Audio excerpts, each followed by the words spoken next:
Père, du Fils et du Saint-Esprit, un seul Dieu. Amen. Le roi Nebuchadnezzar fit une statue d'or haute de 60 coudées et large de 6 coudées. Il l'adressa dans la vallée de Dura, dans la province de Babylone.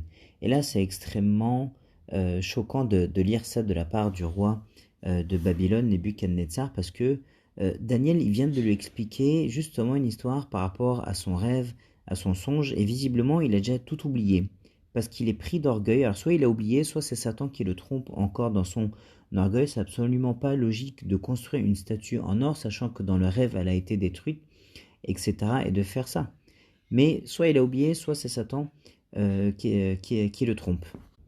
Le roi Nebuchadnezzar fit convoquer les satrapes, les intendants et les gouverneurs, les grands juges, les trésoriers, les jurisconsultes, les juges et tous les magistrats des provinces pour qu'ils se rendissent à la dédicace de la statue qu'avait élevée le roi Nebuchadnezzar. Alors les satrapes, les intendants et les gouverneurs, les grands juges, les trésoriers, les jurisconsultes, les juges et tous les magistrats des provinces s'assemblèrent pour la dédicace de la statue qu'avait élevée le roi Nebuchadnezzar. Ils se placèrent devant la statue qu'avait élevée Nebuchadnezzar. Un héros cria à haute voix, « Voici ce qu'on vous ordonne, peuple, nation, hommes de toutes les langues. Au moment où vous entendrez le son de la trompette, du chalumeau, de la guitare, de la sambuc, du psalterion, de la cornemuse et de toutes sortes d'instruments de musique, vous vous prosternerez et vous adorerez la statue d'or qu'a élevée le roi Nebuchadnezzar. » Et donc là, dans ces versets, on lit beaucoup de détails. On lit que c'est quelque chose de grand, d'impressionnant. Il y a de la musique. C'est une énorme pression, en fait, qu'il y avait sur tout le monde pour adorer cette statue, et donc la pression en particulier sur les 3 jeunes qui vont être les héros de cette histoire-là, et qui vont devoir supporter tout cela et voir tout le monde se prosterner, mais ils vont résister, ils vont pas s'incliner devant la statue, comme on va le voir. Quiconque ne se prosternera pas et n'adorera pas sera jeté à l'instant même au milieu d'une fournaise ardente. Et donc la punition, elle est sévère pour rien. Tout ça, c'est pour nourrir un peu l'orgueil du roi, ou sa fierté. Et au passage, on pourrait se demander où est-ce qu'il est Daniel dans toute cette histoire. Et puis les pères de l'Église, ils ont donné 2 explications. En gros, la première peut-être, c'est que Daniel était loin physiquement du roi à ce moment-là, donc il n'est peut-être pas concerné par cette histoire-là. Ou alors peut-être qu'en tant que numéro 2 du royaume, il n'était pas soumis à cette nouvelle loi en fait. Et donc c'est pour ça qu'on ne le voit pas dans cette histoire-là. Et c'est plutôt l'accent qui est donné sur les 3 jeunes. Les 3 amis de Daniel, bien sûr. C'est pourquoi au moment où tous les peuples entendirent le son de la trompette, du chalumeau, de la guitare, de la sambuc, du psalterion et de toutes sortes d'instruments de musique, tout le peuple, les nations, les hommes de toute langue se prosternèrent et adorèrent la statue d'or qu'avait élevée le roi Nebuchadnezzar. Et donc, il est trompé par Satan, le roi, parce qu'on sait que l'adoration, elle n'est que pour Dieu seul, bien sûr. À cette occasion et dans le même temps, quelques Chaldéens s'approchèrent et accusèrent les Juifs. Et ça aussi, c'est extrêmement choquant de lire ça, parce que c'est Daniel et les 3 jeunes qui ont sauvé les Chaldéens, justement, dans le chapitre précédent. Parce que les Chaldéens eux-mêmes n'ont pas réussi à dire quel était le rêve du roi et son explication. Ils étaient tous condamnés à mourir. Donc c'est Satan qui les dirige. Évidemment, Satan, il va les diriger, et parce que les Juifs ici, là, ils sont avec Dieu. Mais non, ils vont oublier tout ça très vite. C'est Satan qui les trompe. Ils ne comprennent pas l'amour, bien sûr. Et donc ils vont s'attaquer, Satan s'attaque à Dieu, il s'attaque à tous ceux qui sont avec Dieu, et donc là c'est pour ça que Satan bouge les Chaldéens là pour qu'ils s'attaquent aux Juifs qui sont avec Dieu, donc aux 3 jeunes. Ils prirent la parole et dirent au roi Nebuchadnezzar, « Ô roi, vis éternellement ».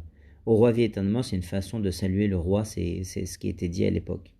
Tu as donné un ordre d'après lequel tous ceux qui entendraient le son de la trompette, du chalumeau, de la guitare, de la sambuc, du psalterion, de la cornemuse et de toutes sortes d'instruments devraient se prosterner et adorer la statue d'or, et d'après lequel quiconque ne se prosternerait pas et n'adorerait pas serait jeté au milieu d'une fournaise ardente. Or, il y a des Juifs à qui tu as remis l'intendance de la province de Babylone, Shadrach, Meshach et Abednego, hommes qui ne tiennent aucun compte de toi, ô roi, ils ne servent pas tes dieux, et ils n'adorent point la statue d'or que tu as élevée. Et donc, là, qu'est-ce qu'ils font? Les Chaldéens, évidemment, ils accusent fortement Shadrach, Meshach et Abednego pour que le roi les déteste. Ils sont malins. Ils disent, rappelle-toi, tu les as mis intendants de la province de Babylone et ils ne tiennent aucun compte de toi. Donc c'est sévère, c'est dur de dire ça comme ça. Évidemment, ils vont faire oublier au roi, ils ne vont pas préciser au roi que ce sont les amis de Daniel, que c'est Daniel qui les a mis à cette place. Ils ne disent pas que c'est grâce à eux qu'ils sont tous sauvés, que c'est eux qui ont contribué ou qui sont les amis de Daniel qui a, lui, trouvé le rêve et l'explication. Ils ne parlent pas de l'honnêteté, de la confiance et de toutes les vertus de ces trois jeunes-là. Et qu'en gros, s'ils sont tous encore là, c'est grâce à Daniel et eux, quoi. Alors Nebuchadnezzar, irrité et furieux, donna l'ordre qu'on amena Shadrach, Meshach et Abednego, et ces hommes furent amenés devant le roi. Nebuchadnezzar prit la parole et leur dit, « Est-ce de propos délibérés, Shadrach, Meshach et Abednego, que vous ne servez pas mes dieux et que vous n'adorez pas la statue d'or que j'ai élevée? Maintenant, tenez-vous prêts, et au moment où vous entendrez le son de la trompette, du chalumeau, de la guitare, de la sambuc, du psalterion, de la cornemuse, et de toutes sortes d'instruments, vous vous prosternerez et vous adorerez la statue que j'ai faite. Si vous ne l'adorez pas, vous serez jeté à l'instant même au milieu d'une fournaise ardente. Et quel est le Dieu qui vous délivrera de ma main? » Et il a oublié. Le chapitre précédent, il avait fait quasiment une profession de foi en fait. Satan l'a fait oublier sa bonne expérience avec Dieu du chapitre précédent.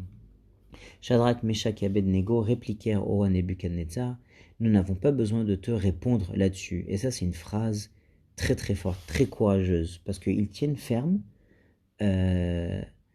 Et en fait, les trois là, ils ont la foi. Ils font cette profession de foi, on n'a pas besoin de te répondre. Que Dieu nous sauve après ou Dieu nous sauve pas, soit Dieu nous sauve et tant mieux, c'est un miracle, soit il nous sauve pas et on meurt martyr, mais notre foi, elle reste la même. Et en fait, devant toute cette pression morale énorme devant eux, on aurait pu se dire à leur place, je sais que dans mon cœur que seul Dieu est le vrai Dieu et c'est ce qui compte, donc je vais adorer la statue pour pas mourir, et puis voilà, mais à l'intérieur de moi, je sais que c'est Dieu qui est Dieu. On aurait tous pu faiblir. Saint Pierre, il a renié aussi, il faut qu'on s'en rappelle, Satan nous fait tomber dans ce genre de piège en fait, ou de péché. Mais eux ici sont très courageux, ils n'ont pas peur, ils n'ont pas eu peur en fait, ils ont eu beaucoup de foi, et du coup c'est ce qui leur a donné le courage et l'audace de répondre au roi. Voici notre Dieu que nous servons peut nous délivrer de la fournaise ardente, et il nous délivrera de ta main au roi. Et donc soit il nous délivrera, tant mieux, soit il ne nous délivrera pas, mais on meurt martyr, ça ne change rien notre foi. Et donc cette réponse-là, elle a sûrement énervé le roi, bien sûr. Sinon, c'est ce que je viens de dire, le sinon, ça veut dire que ils savent que Dieu peut sauver, mais ça ne change rien s'il ne le fait pas, s'il va vouloir Dieu les délivrer de cette situation, peut-être qu'il allait vouloir qu'ils meurent martyrs. Donc ils savent ça, c'est ça qui est important, et ils l'acceptent bien sûr, et ça ne change rien à leur foi. Par contre, Nebuchadnezzar, il va s'énerver parce que les trois jeunes n'ont pas peur de lui. Sinon, sache au roi que nous ne servirons pas tes dieux et que nous n'adorerons pas la statue d'or que tu as élevée. Sur quoi Nebuchadnezzar fut rempli de fureur, et il changea de visage, en tournant ses regards contre Shadrach, Meshach et Abednego. Il reprit la parole et ordonna de chauffer la fournaise 7 fois plus qu'il ne convenait de la chauffer. Donc il s'énerve, peut-être qu'il était en train de leur parler gentiment, leur dire, bon, maintenant vous allez adorer la statue, mais face à leur courage et leur foi, ils commencent à être remplis de fureur et de colère. Et donc les trois jeunes, eux, ils voient la fournaise qui est plus forte, c'est une pression morale énorme sur eux, ça devait sûrement faire très peur, mais eux n'avaient pas peur. Puis il commanda à quelques-uns des plus vigoureux soldats de son armée de lier Shadrach, Meshach et Abednego et de les jeter dans la fournaise ardente. Et donc ces soldats aussi, un seul de ces soldats, là, il était aussi gros que les trois réunis, ça devait sûrement faire peur, mais les trois jeunes, eux, n'avaient pas peur, bien sûr. Ces hommes furent liés avec leurs caleçons, leurs tuniques, leurs manteaux et leurs autres vêtements et jetés au milieu de la fournaise ardente. Comme l'ordre du roi était sévère et que la fournaise était extraordinairement chauffée, la femme tua les hommes qui avaient jeté Shadrach, Meshach et Abednego. Ça c'est incroyable, ça bien sûr. Et ces trois hommes, Shadrach, Meshach et Abednego, tombèrent liés au milieu de la fournaise ardente. Alors le roi Nebuchadnezzar fut effrayé et se leva précipitamment. Il prit la parole et dit à ses conseillers, « N'avons-nous pas jeté au milieu du feu 3 hommes liés ?» Ils répondirent au roi, « Certainement, au roi. » Et donc là, on va voir le miracle qui va commencer à partir de là. Il reprit, et dit, « Je vois 4 hommes sans lien qui marchent au milieu du feu et qui n'ont point de mal, et la figure du quatrième ressemble à celle d'un fils des dieux. » Donc le quatrième, il se voyait très bien, il était très lumineux, certainement. On comptait bien les 4 personnes. Et le quatrième, il était différent, c'est le témoignage du roi ici. Et on voit qu'il leur arrive absolument aucun mal. Ensuite, Nebuchadnezzar s'approcha de l'entrée de la fournaise ardente et prenant la parole, il dit, « Shadrach, Meshach et Abednego, serviteurs du Dieu suprême, sortez et venez. » et Shadrach, Meshach et Abed-Nego sortirent du milieu du feu. Les satrapes, les intendants, les gouverneurs et les conseillers du roi s'assemblèrent. Ils virent que le feu n'avait eu aucun pouvoir sur le corps de ces hommes, que les cheveux de leur tête n'avaient pas été brûlés, que leurs caleçons n'étaient point endommagés et que l'odeur du feu ne les avait pas atteints. Et donc, c'est historique évidemment ce qui se passe ici, et le Christ lui-même, dans le Nouveau Testament, il va reprendre cette façon de parler pour nous dire de ne pas avoir peur de ceux qui peuvent tuer le corps mais qui ne peuvent rien faire à notre esprit. Le Christ nous a dit que même nos cheveux sont tous comptés. Et bien ça vient de là, que les cheveux de leur tête n'avaient pas été brûlés, ça fait référence à cette histoire ici. Et évidemment, ça veut dire que rien ne peut se faire sans la permission de Dieu. On voit la toute puissance de Dieu ici, évidemment, dans ce miracle-là.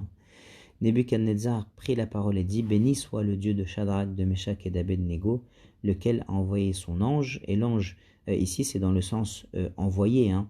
C'est pas un ange céleste ou la créature de Dieu, non, on parle du Christ. C'est le Christ. C'est une des caractéristiques du Christ dans l'Ancien Testament, c'est qu'il est appelé l'ange ou celui qui est envoyé.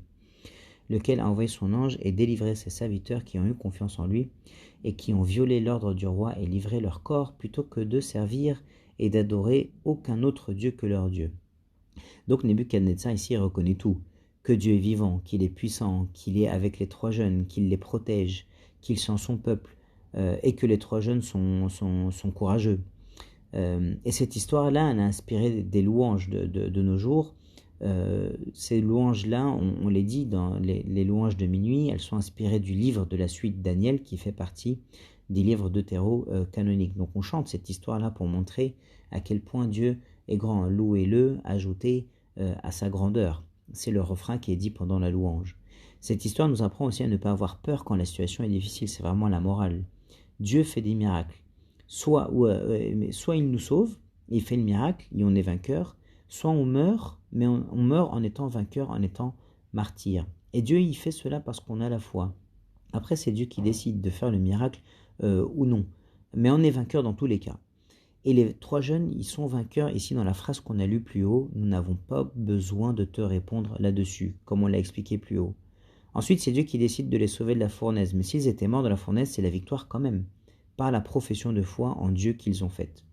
Donc Dieu ne fait donc pas toujours de miracles, c'est ce qu'il faut retenir, mais par la foi on est vainqueur du monde, comme les trois jeunes ici. Le roi Nebuchadnezzar, qui représente Satan, il a été vaincu ici. Et donc on fait vaincre le Christ par notre foi. C'est ça qui est beau. Et le Christ lui-même, il est apparu dans cette histoire. C'est ça qui est encore plus magnifique en fait. Et le message évidemment pour nous, c'est que même dans le feu, dans l'épreuve, je suis avec vous. Le Christ, il est avec nous. Du coup, il ne faut pas avoir peur, bien sûr, dans les épreuves. On sort avec gloire. Dieu, il nous donne des récompenses célestes et même matérielles parfois sur terre. Et donc le roi, il va reconnaître Dieu dans la suite. L'autre enseignement enfin, c'est qu'on apprend à écouter les commandements de Dieu, à y obéir. Là, ils ont obéi à Dieu plutôt que d'obéir aux commandements du roi. Nous, on n'obéit pas à cette société qui avance pas dans le bon sens avec ses convoitises et ses défauts, mais on avance en obéissant aux commandements de Dieu. Voici maintenant l'ordre que je donne. Tout homme, à quelque peuple, nation ou langue qu'il appartienne, qui parlera mal du Dieu de Shadrach, de Meshach et d'Abed-Nego, sera mis en pièces, et sa maison sera réduite en atteinte d'immondice, parce qu'il n'y a aucun autre Dieu qui puisse délivrer comme lui. Et donc lui, il adore les idoles, qui sont toutes des démons à la base, et là la situation elle se retourne et il reconnaît Dieu. Après cela, le roi fit prospérer Shadrach, Meshach et Abed-Nego dans la province de Babylone. Et donc, dernier enseignement qu'on va dire, c'est que Dieu, comme on l'a dit, il permet des épreuves, mais dedans, Dieu, il est avec nous, et on expérimente Dieu. C'est pour ça qu'il permet ça, c'est pour qu'on expérimente cette relation avec Dieu, cette expérience de Dieu. Et c'est ce qui nous fait croître spirituellement. Ça nous donne cette expérience-là qui nous soutient tout au long de notre vie. Et donc, on y gagne beaucoup dans les épreuves, parce que on apprend à s'appuyer sur Dieu, on croit spirituellement, on gagne en patience, en foi, en grâce, et Dieu nous fait grandir spirituellement, et même parfois il nous donne des récompenses terrestres, comme eux ici, les trois qui ont prospéré dans la province de Babylone, sans que ça soit une obligation bien sûr, mais gloire à Dieu éternellement. Amen.